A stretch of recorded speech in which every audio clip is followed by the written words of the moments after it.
Day to day লাইফে আমাকে অনেক কিছু পড়তে হয়। তো কিছুটা নিজের পেশার কারণে আর কিছুটা আমি শখ করে পড়ি, পড়তে পছন্দ করি তাই। তো অনেকগুলো পত্রিকাই আমি পড়ি আসলে।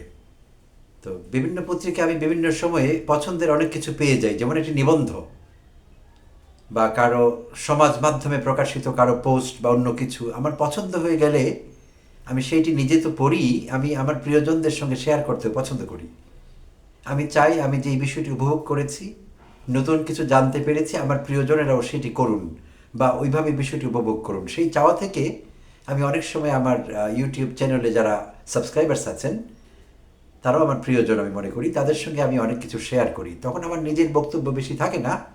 আমি যে টপিকটি পড়েছি যদি সেটি সুখপাঠ্য হয়ে থাকে, যদি আমার কাছে মনে হয় সেটি কোনো ভ্যালিউ অ্যাড করেছে বা করবে, তখন আমি সেটি শেয়ার করতে পছন্দ করি।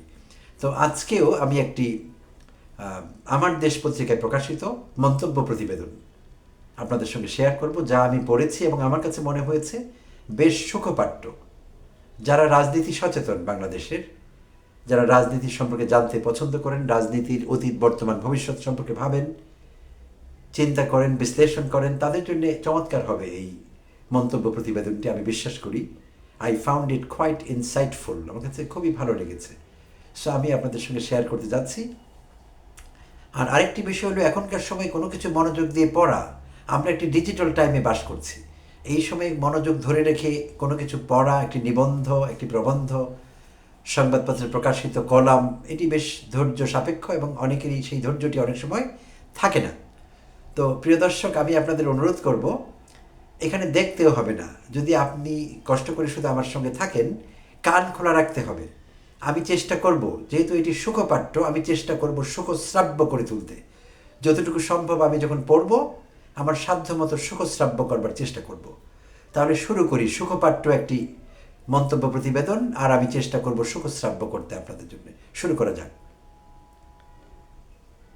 বাংলাদেশের রাজনীতিতে নতুন মেরুকরণ, এই ছিল শিরোনাম। বাংলাদেশের রাজনীতিতে নতুন মেরুকরণ। মাহমুদুর রহমান নিজেই লিখেছেন, আমার দেশ সম্পাদক।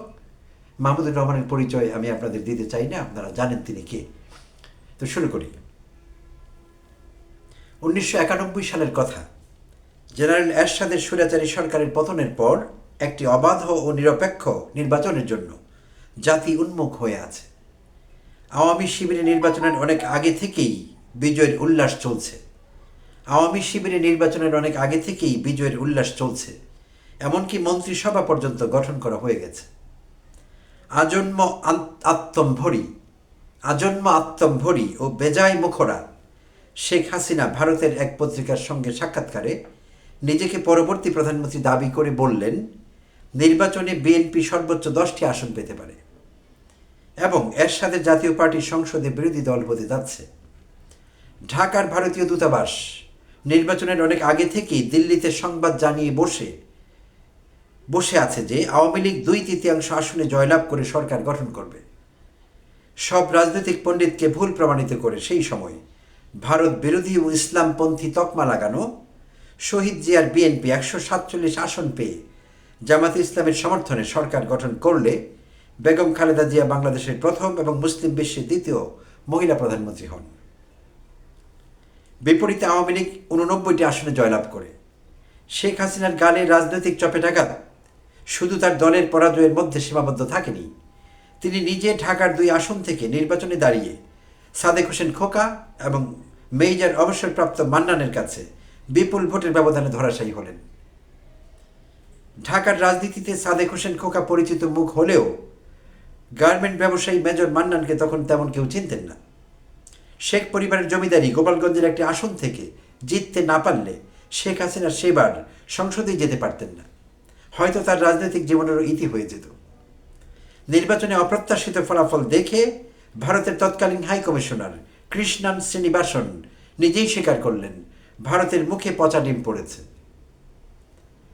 এরপর শুরু হলো সব পণ্ডিতের মাথা চুলকানো। তারা থিওরি দিতে লাগলেন, ভোটারদের মধ্যে আওয়ামী লীগ ঠেকাও প্রবণতা ছড়িয়ে পড়াতেই নাকি নির্বাচনের এই হাল হয়েছিল। এছাড়া নির্বাচনের ঠিক প্রাক্কালে জাতির উদ্দেশ্যে শেখ হাসিনার অত্যন্ত অহমিকাপূর্ণ ও অশালীন বক্তৃতা তার প্রতি দেশের সংখ্যাগরিষ্ঠ ভোটারদের বিমুখ করে তুলেছিল। বিশেষ করে বক্তৃতায় শহীদ রাষ্ট্রপতি জিয়াউর রহমানকে অখ্যাত মেজর বলে শেখ হাসিনা বেজায় তুচ্ছতাচ্ছিল্য করেছিলেন। 1991 সালের পরাজয় থেকে শিক্ষা নিয়ে 1996 সালের নির্বাচনে হিজাব মাথায় দিয়ে শেখ হাসিনা বক ধার্মিক সেজে এবং বিনয়ী চেহারা নিয়ে ভোটারের সামনে হাজির হয়েছিলেন। 2009 থেকে 2024 সালে ভারতে পলায়নের সময় পর্যন্ত হাসিনা আবার তার আদি ভয়ঙ্করী রূপে ফিরে গিয়েছিলেন। ইদানিং বিএনপির কিছু জ্যেষ্ঠ নেতার আচরণে এবং বক্তব্যে একই ধরনের অহমিকা ও অশালীনতা দেখে মনে হচ্ছে তারা শেখ হাসিনার রাজনৈতিক জীবন থেকে কোনো শিক্ষাই গ্রহণ করেননি। তারা রাজনৈতিক মতভেদকে বিপজ্জনকভাবে হাসিনা বনাম ডক্টর ইউনূসের মতো ব্যক্তিগত রেষারেষির পর্যায়ে নিয়ে যাচ্ছেন। শেখ হাসিনা ডক্টর ইউনূসকে সুদখোর বলতেন, তাকে প্রাণে না মেরে পদ্মা নদীতে দুবার চুবাতেও চেয়েছিলেন। আদালতের লিফট বন্ধ রেখে 84 বছরের একজন অশক্ত প্রবীণ মানুষকে সিঁড়ি দিয়ে 6 তলায় ওঠানামা করতে বাধ্য করেছেন। জেলে নেওয়ার ইচ্ছে থাকলেও সম্ভবত বিদেশের চাপে সে ইচ্ছে পূরণ হয়নি। আজ ডক্টর ইউনূসের অসুস্থ স্ত্রীকে পর্যন্ত অপমান করতে হাসিনার ভাবাদর্শের বিএনপির যেসব অভব্য নেতাদের বাধছে না। তারা ক্ষমতা হাতে পেলে যে বাংলাদেশের একমাত্র নোবেল বিজয়ীকে এবার যমুনা নদীতে চুবাতে কিংবা জেলে নিতে চাইবেন না তার কোনো নিশ্চয়তা নেই। আওয়ামী লীগের তুলনায় বিএনপিকে জনগণ সবসময় ভদ্র সংস্কৃতি দল হিসেবে বিবেচনা করতেন, কিন্তু কিছুদিন ধরে বিএনপির একাধিক মধ্যম সারির নেতার বক্তব্যে অশ্লীলতার মাত্রা আওয়ামী লীগের অসভ্যদের সীমাও অতিক্রম করেছে। মনে পড়ছে 2 দশক আগের সরকারে দায়িত্ব পালনকালে বেগম খালেদা জিয়া আমাকে একাধিকবার বলেছিলেন, হাসিনা যত অভদ্র ভাষায় কথা বলবে আমরা তত শালীনতা বজায় রাখব। সর্বজনশ্রদ্ধ বেগম খালেদা জিয়ার সেই বিএনপির বর্তমান নেতাদের আচরণ বুদ্ধির অগম্য। বিএনপির পরিবর্তন শুধু নেতাদের আচরণেই সীমাবদ্ধ নেই, তাদের রাজনৈতিক আদর্শের পরিবর্তনও বিশেষভাবে লক্ষণীয়। শেখ মুজিবের একদলীয় বাকশালী সংবিধান পাল্টে শহীদ জিয়া বহুদলীয় গণতন্ত্র ফিরিয়ে আনার পাশাপাশি সেখানে বাংলাদেশের 90% মুসলমানের ধর্মীয় মূল্যবোধ, ঐতিহ্য ও সংস্কৃতির প্রতিফলন ঘটিয়েছিলেন। তিনি সংবিধানের শুরুতে বিসমিল্লাহির রহমানির রহিম এবং মহান আল্লাহ তাআলার উপর আস্থা ও বিশ্বাস প্রবিষ্ট করিয়েছিলেন। তিনি মুসলিম উম্মার সঙ্গে সুসম্পর্ক স্থাপনকে অগ্রাধিকার দিয়েছিলেন। প্রচণ্ড দেশপ্রেমিক জিয়াউর রহমান ভারত প্রশ্ন সব পরিস্থিতিতে অবিচলিত দৃঢ়তার স্বাক্ষর রেখেছেন। তিনি পদ্মা নদীর উজানে ভারতের একতরফা প্রাণী প্রত্যাহারের বিরুদ্ধে জাতিসংঘে নালিশ নিয়ে পৌঁছেছিলেন। সেখানে ভোটাভুটিতে আমরা জিতেছিলাম। আন্তর্জাতিক চাপের ফলে ভারত প্রথমবারের মতো গঙ্গা পানি চুক্তি করতে বাধ্য হয়েছিল। ফারাক্কা বাঁধে 1972 সালে ভারতকে একতরফা পানি প্রত্যাহারের সুযোগ করে দিয়ে দিল্লির কাছে নতজানু শেখ মুজিব বাংলাদেশের যে সর্বনাশ করেছিলেন, সেখান থেকে রাষ্ট্রপতি জিয়াউর রহমান অনেকটাই আমাদের স্বার্থ রক্ষা করতে সক্ষম হয়েছিলেন। সেই বিএনপির শীর্ষ নেতারা এখন দিল্লির হিন্দুত্ববাদী বয়ানে বাংলাদেশের মুসলমানদের মৌলবাদী ও জঙ্গি তকমা লাগিয়ে আন্তর্জাতিক মহলে নেতিবাচক প্রচারণা চালাচ্ছে। দলের নীতি পরিবর্তনের এই সুযোগ নিয়েই পতিত ফেসিবাদের সহযোগী তথাকথিত বাম দল ও মিডিয়া এখন দল বেঁধে বিএনপির ঘাড়ে সওয়ার হচ্ছে। এই প্রসঙ্গে উল্লেখ করা যেতে পারে, বাংলাদেশের বাম রাজনীতির প্রকৃতিজাত ইসলাম বিদ্বেষের কারণে তারা কখনো এদেশে জনসমর্থন পায়নি। সেকুলারিত্বের আবরণে এরা সব ধর্ম বিশ্বাসের প্রতি সম্মান জানালেও সবসময় তাদের যত বিদ্বেষ শুধু ইসলামের প্রতি। ভারতপন্থী মিডিয়ার কল্যাণে এই জনবিচ্ছিন্ন গোষ্ঠী বাংলাদেশে এক ধরনের পরজীবী হিসেবে দীর্ঘদিন ধরে টিকে আছে। সিপিবির কথাই ধরা যাক, দলটি শেখ মুজিবের সঙ্গে মিলে 1975 সালে বাংলাদেশের জনগণের সব অধিকার হরণ করে স্বৈরাচারী একদলীয় শাসন ব্যবস্থা কায়েম করেছিল। আবার 2013 সালে শাহবাগে ভারতের ইন্ধনে যে ইসলাম বিদ্বেষী চেতনার উত্থান ঘটেছিল, আওয়ামী লীগের কাছে তার দায়িত্ব হস্তান্তরের আগ পর্যন্ত আন্দোলনের ভ্যানগার্ডের ভূমিকায় ছিল একই সিপিবি এবং সমগোত্রীয়রা। শেখ হাসিনার পুরোটা সময় ধরে সিপিবির একজন সোভিয়েতপন্থী তাত্ত্বিক অর্থনীতিবিদ এম আকাশ ফেসিবাদের তাবৎ জুলুমের পক্ষে নির্লজ্জভাবে সাফাই গিয়েছেন। তিনি প্রকারান্তরে ইসলামপন্থীদের উপর গণহত্যা চালানোর প্রেসক্রিপশন পর্যন্ত দিয়েছেন। 2015 সালে এই ব্যক্তি লিখেছিলেন, তবে ঘটনা যাই ঘটুক, প্রগতিশীল মুক্তিযুদ্ধের পক্ষের শক্তির এক্ষেত্রে যা করণীয় সেটা হচ্ছে 1971 সালের পরাজিত প্রতিক্রিয়াশীল সন্ত্রাসী শক্তিকে যদি আওয়ামী লীগ রাষ্ট্রীয় বল প্রয়োগ করেও দুর্বল নিঃশেষিত করতে পারে, তাতে বাগড়া না দেওয়া। অর্থাৎ সিপিবির তাত্ত্বিকের মতে বাংলাদেশের মুসলমানদের প্রতিক্রিয়াশীল তকমা দিয়ে তাদের গুম, বিচার বহির্ভূত হত্যা এবং আয়না ঘরে নিয়ে নির্যাতন করা জায়েজ। সেই ভয়াবহ ইসলাম বিদ্বেষী দলটি এখন বর্তমান সরকারের সমালোচনা করে বিএনপির সহযোগী হওয়ার চেষ্টা করছে। ভারতীয় এজেন্ডা বাস্তবায়ন করতে গিয়ে আওয়ামী লীগ বাংলাদেশকে সেকুলার ও ইসলামপন্থী দ্বৈতে, ব্র্যাকেটে বাইনারি কথাটি লেখা আছে, দ্বৈত বোঝাবার জন্য বাইনারি লেখা আছে, বিভক্ত করে বিশ্বব্যাপী ইসলামোফোবিয়ার ফায়দা নিতে চেয়েছে। সিপিবি, জাসদ, ইনু, বাসদ, গণফোরামের মতো দল সেই দ্বৈত রাজনীতিতে সর্বদা আদর্শগতভাবে বর্বর ও ফ্যাসিস্ট আওয়ামী লীগেরই পক্ষেই ছিল। জুলাই বিপ্লব পরবর্তী বাংলাদেশে আওয়ামী লীগ হারিয়ে যাওয়ার পর উপরোক্ত আশ্রয়হীন ও প্রচণ্ড ইসলাম বিদ্বেষী দলগুলো এখন নিজেদের রক্ষা করতে একে একে বিএনপির অনুগামী হচ্ছে। অথচ গত 15 বছরেরা শহীদ জিয়া এবং বিএনপিকে মৌলবাদ ও ইসলামী জঙ্গিবাদের আশ্রয়দাতা অভিহিত করে অবিরাম গালমন্দ করেছে। বাংলাদেশে বর্তমানে এক বিস্ময়কর রাজনৈতিক মেরুকরণ ঘটছে। এই মেরুকরণে বিএনপি ক্রমেই আওয়ামী লীগের পরিবর্তে সেকুলার ফ্রন্টের নতুন নেতারূপে আবির্ভূত হচ্ছে। বিএনপিপন্থী গণমাধ্যমের ইকোসিস্টেম এখন একজন আজন্ম সুশীল ডক্টর ইউনূসকেও কথিত মৌলবাদকে আশকারা দেওয়ার দায়ে অভিযুক্ত করছে।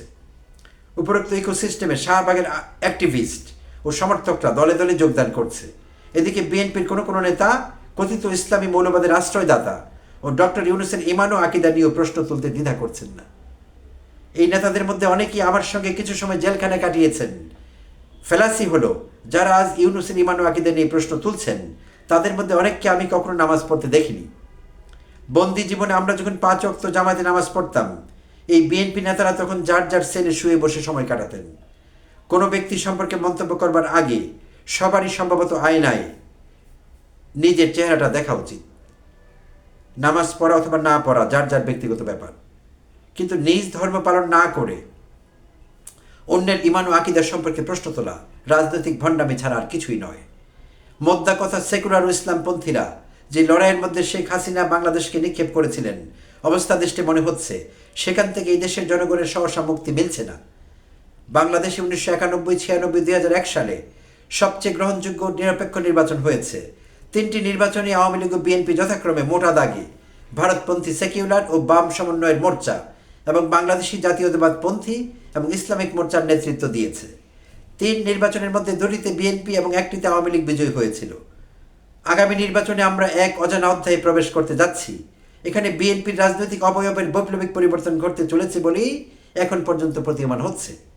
বিএনপি এতদিনের ভারত বিরোধী ও ইসলামপন্থী চেহারা পাল্টে সেকুলার ও ভারতের প্রতি নমনীয় রূপে আবির্ভূত হয়েছে। দিল্লি নয়, পিন্ডি নয় স্লোগান ভারতকে সন্তুষ্ট করবে বলেই আমার ধারণা। দিল্লি থেকে নির্দেশনা এলে আওয়ামী লীগ সমর্থকরা সম্ভবত বিএনপিকেই ভোট দেবে। তবে দলটির জন্য সমস্যা হলো, মহান জুলাই বিপ্লবের প্রেক্ষাপটে বাংলাদেশের বিপুল সংখ্যাগরিষ্ঠ জনগণ ভারতীয় আধিপত্যবাদের বিরুদ্ধে এক ঐতিহাসিক ঐক্যবদ্ধ অবস্থান গ্রহণ করেছে। তারা দেখেছে ভারতীয় আধিপত্যবাদ এবং হাসিনার ফেসিবাদের যৌথ অপশক্তির বিরুদ্ধে লড়াই করি আবু সাইদ, মুগ্ধ, ইয়ামিন, নাফিজ, ওয়াসিমরা শহীদ হয়েছেন। সেই 1/11 থেকে ওই মিলিত অপশক্তি বাংলাদেশের জনগণের উপর ভয়াবহ জুলুম চালিয়েছে। সুতরাং বিএনপিকে জনমতের বিপরীতে অবস্থান নিতে হচ্ছে। তবে দলটির জন্য সুবিধার দিক হলো ইসলামপন্থীরা বহুধা বিভক্ত। বিএনপির সেকুলার ক্যাম্পের দিকে ঝুঁকে পড়ায় জাতীয়তাবাদী ইসলামপন্থীদের ঐক্যবদ্ধ করে নেতৃত্ব দেওয়ার মতো কোনো দল খুঁজে পাওয়া যাচ্ছে না। এই সুযোগে আগামী নির্বাচনে বিএনপির জিততে তেমন কোনো ব্যাক পাওয়ার কথা নয়, যদি না সে 1991 সালের আওয়ামী লীগ ঠেকাওয়ের মতো কোনো ঢেউ উঠে। শেষ কথা, জনচৈতন্যে বা পাবলিক পারসেপশনে ভারতপন্থী ভাবমূর্তি নিয়ে আবির্ভূত দলটি কতদিন ক্ষমতায় টিকে থাকতে পারবে সেটা অবশ্য দেখার বিষয়। হ্যাঁ প্রিয় দর্শক, আমরাও সেটি দেখবার অপেক্ষা করব। বিএনপি এখন জাস্ট আওয়ামী লীগের জুতোয় পা গড়িয়েছে, আর এইভাবে ক্ষমতার রাজনীতিতে হয়তো টিকে থাকতে পারবেও কিছু সময়ের জন্য। দীর্ঘমেয়াদে তাদের অবস্থান কি হবে, তারা কোথায় যাবে? হাসিনা তো পালিয়ে ভারত গিয়েছে, হাসিনা লেসপেন্সাররা ভারতে গিয়েছে, কেউ বিলাইতে গিয়েছে, কেউ আমেরিকায় গিয়েছে, ইউরোপের অন্যান্য দেশে গিয়েছে। কিন্তু এই বিএনপি ক্ষমতায় গেলে পরে যদি তাদের পতন হয়, সেই পতন হবে হাসিনার পতনের চাইতেও ভয়াবহ। সেই পতন হবে আরও ভীতিকর, সেই পতন হবে আরও লজ্জার। আর সেই সময়ে বিএনপির লোকেরা কোথায় যাবে, কোথায় আশ্রয় নেবে, সম্ভবত সেই হিসেব নিকেশ তাদের এখনই মিলিয়ে ফেলতে হবে। ধন্যবাদ দর্শক, ভালো থাকবেন।